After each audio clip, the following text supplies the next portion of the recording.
परमेश्वर पृथ्वी पर मुख्य रूप से अपने वचनों को कहने के लिए आया है, और तुम जिसके साथ संलग्न होते हो वह परमेश्वर का वचन है। वह परमेश्वर का वचन है तुम जो देखते हो। वह परमेश्वर का वचन है तुम जिसे सुनते हो। वह परमेश्वर का वचन है तुम जिसका पालन करते हो। वह परमेश्वर का वचन है तुम जो अनुभव करते हो। वह परमेश्वर का वचन है, और मनुष्य को पूर्ण करने के लिए परमेश्वर का यह देह धारण मुख्य रूप से वचन का उपयोग करता है। वह संकेतों और चमत्कारों को नहीं दिखाता है, और विशेष रूप में उन कार्यों को नहीं करता है जिन्हें यीशु ने अतीत में किया। यद्यपि वे परमेश्वर हैं और दोनों देह हैं, किंतु उनकी सेवकाइयां एक सी नहीं है। जब यीशु आया तो उसने भी परमेश्वर के कार्य का एक भाग पूरा किया और कुछ वचनों को कहा, किंतु वह कौन सा प्रमुख कार्य था जो उसने संपन्न किया? उसने मुख्य रूप से जो संपन्न किया वह था सलीब पर चढ़ने का कार्य। क्रूस पर चढ़ने का कार्य पूरा करने और समस्त मानव जाति को छुटकारा दिलाने के लिए वह पापमय शरीर की समानता बन गया, और यह समस्त मानव जाति के पापों के वास्ते था कि उसने पाप बलि के रूप में सेवा की। यही वह मुख्य कार्य है जो उसने संपन्न किया। अंततः जो बाद में आए उनका मार्गदर्शन करने के लिए उसने सलीब का मार्ग प्रदान किया। जब यीशु आया तब यह मुख्य रूप से छुटकारे के कार्य को पूरा करने के लिए था। उसने समस्त मानव जाति को छुटकारा दिलाया और स्वर्ग के राज्य का सुसमाचार मनुष्यों तक पहुंचाया, और इसके अलावा वह स्वर्ग का राज्य लाया।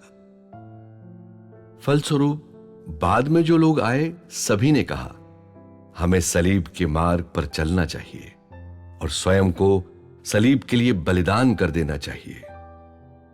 निश्चय ही मनुष्य को पश्चाताप करवाने और अपने पापों को अंगीकार करवाने के लिए आरंभ में यीशु ने कुछ अन्य कार्य भी किए और कुछ अन्य वचन भी कहे, किंतु तब भी उसकी सेवकाई सलीब पर चढ़ने की थी, और उसने 3.5 वर्ष जो मार्ग का उपदेश देने में खर्च किए वे भी सलीब पर चढ़ने के वास्ते थे।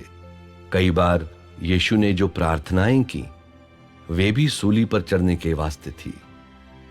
इस पृथ्वी पर सामान्य मनुष्य का जीवन जो उसने जिया और 33.5 वर्ष जो वह जिया, वह मुख्य रूप में सलीब पर चढ़ने के कार्य को पूरा करने के लिए था।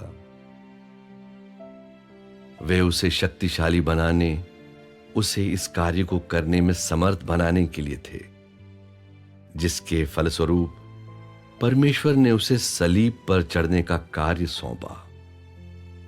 आज देहधारी परमेश्वर कौन सा कार्य संपन्न करेगा? आज परमेश्वर मुख्य रूप से वचन का देह में प्रकट होना के कार्य को पूरा करने, वचन को मनुष्यों को पूर्ण बनाने में उपयोग करने और मनुष्य से वचन के व्यवहार और शुद्धिकरण को स्वीकार करवाने के लिए देह बना है। अपने वचनों में वह तुम्हें कृपा और जीवन प्राप्त करने का कारण बनता है। उसके वचनों में तुम उसके कार्य और कर्मों को देखते हो।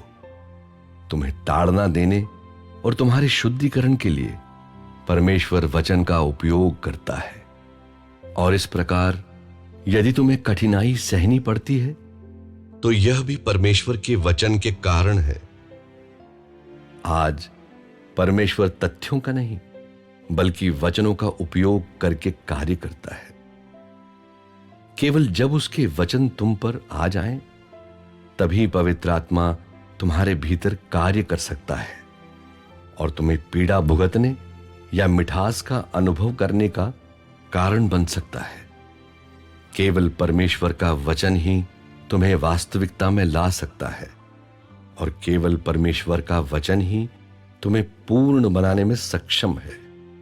और इसलिए कम से कम तुम्हें यह समझना चाहिए कि अंत के दिनों में परमेश्वर के द्वारा किया गया कार्य मुख्य रूप में प्रत्येक व्यक्ति को पूर्ण बनाने और मनुष्य का मार्गदर्शन करने के लिए उसके वचन का उपयोग है।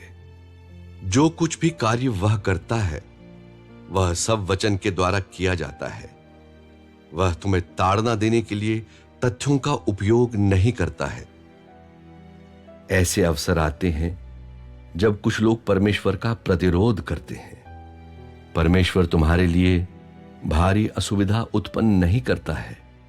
तुम्हारी देह को ताड़ना नहीं दी जाती है, न ही तुम कठिनाइयों को सहते हो। किंतु जैसे ही उसका वचन तुम पर आता है और तुम्हारा शुद्धिकरण करता है तो यह तुम्हारे लिए असहनीय हो जाता है। क्या यह सही नहीं है? सेवा करने वालों के समय पर परमेश्वर ने मनुष्य को अथाह गड्ढे में डालने के लिए कहा। क्या मनुष्य वास्तव में अथाह गड्ढे में पहुंच गया? मनुष्य के शुद्धिकरण हेतु केवल वचनों के उपयोग के माध्यम से मनुष्य ने अथाह गड्ढे में प्रवेश कर लिया। और इसलिए अंत में दिनों में जब परमेश्वर देहधारी होता है तो सब कुछ संपन्न करने और सब कुछ स्पष्ट करने के लिए वह मुख्य रूप से वचन का उपयोग करता है।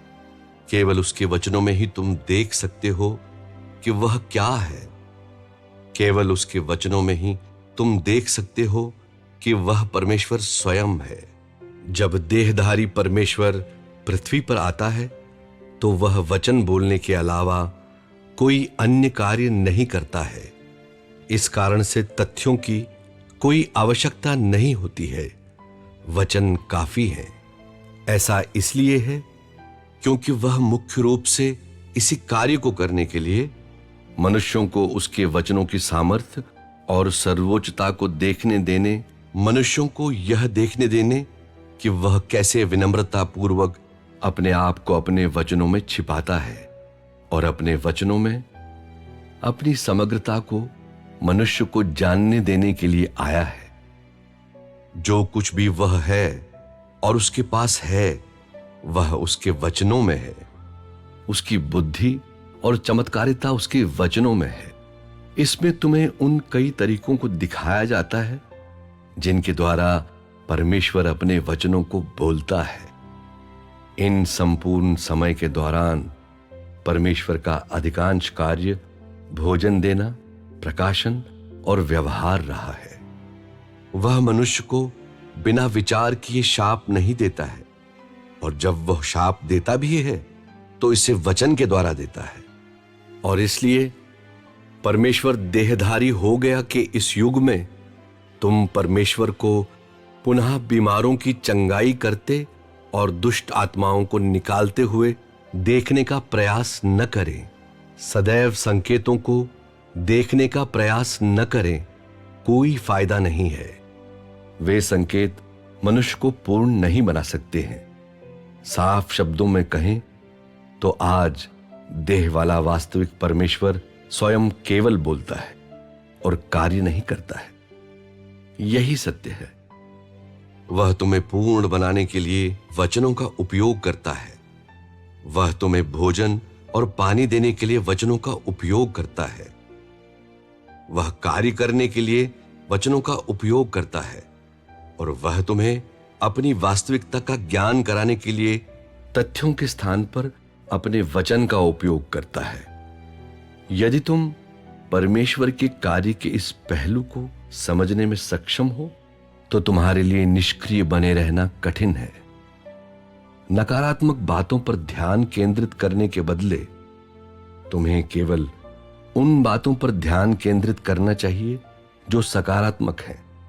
कहने का अभिप्राय है कि इस बात की परवाह किए बिना कि परमेश्वर के वचन पूरे होते हैं या नहीं होते हैं, या तथ्यों का आगमन होता है या नहीं होता है, परमेश्वर अपने वचनों से मनुष्य को जीवन प्राप्त करवाता है। और यह सभी संकेतों में से महानतम संकेत है, और इससे भी अधिक यह अविवादित तथ्य है। यह सर्वोत्तम गवाही है। जिसके माध्यम से परमेश्वर का ज्ञान मिलता है। और यह सभी संकेतों की अपेक्षा और भी बड़ा संकेत है। केवल ये वचन ही मनुष्य को पूर्ण बना सकते हैं।